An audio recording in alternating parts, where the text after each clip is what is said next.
এটা হলো কফ 10 ইঞ্চি 3 ইঞ্চি 25 মানে 3.25 10।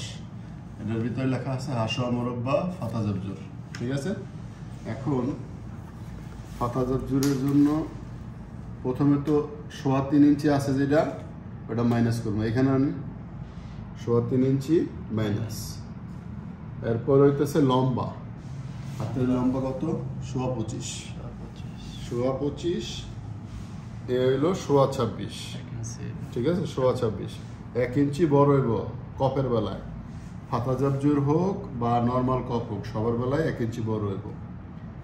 এরপরে এটা হওয়ার পরে আমরা যে ডাউনিং দিছি 1.25, এটাও ঠিক থাকবো।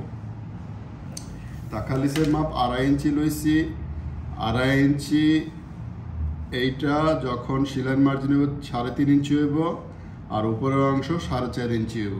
তাহলে আমরা টোটাল 4.5 ইঞ্চি যেটা লইছি, এইখানেও এই অসল কুমের মাপটা 8.5 এখানে 9 ইঞ্চি নেওয়া হবে।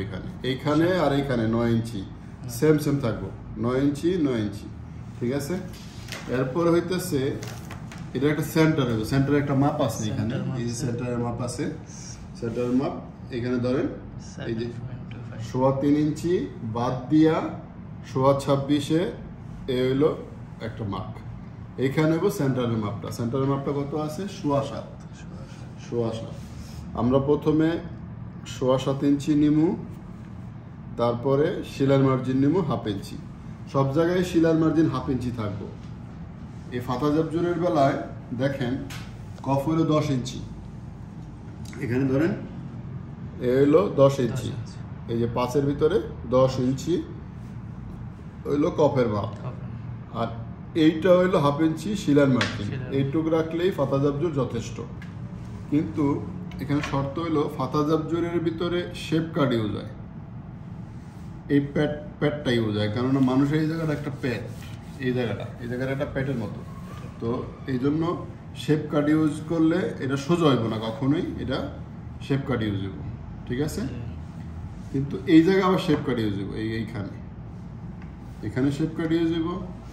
যদি মোটা মানুষ হয় তাহলে এখানে শেপ কাট ইউজ হইব না এই জায়গায়, আর যদি পাতলা মানুষ হয় মোটামুটি সাইজ, তাহলে এখানে শেপ কাট ইউজ হইব, যাতে ব্যাক পার্টটা সুন্দর করে বসে এবং কি এইটুক জায়গায় সুন্দর করে সোজা হইব, সোজা। ঠিক আছে।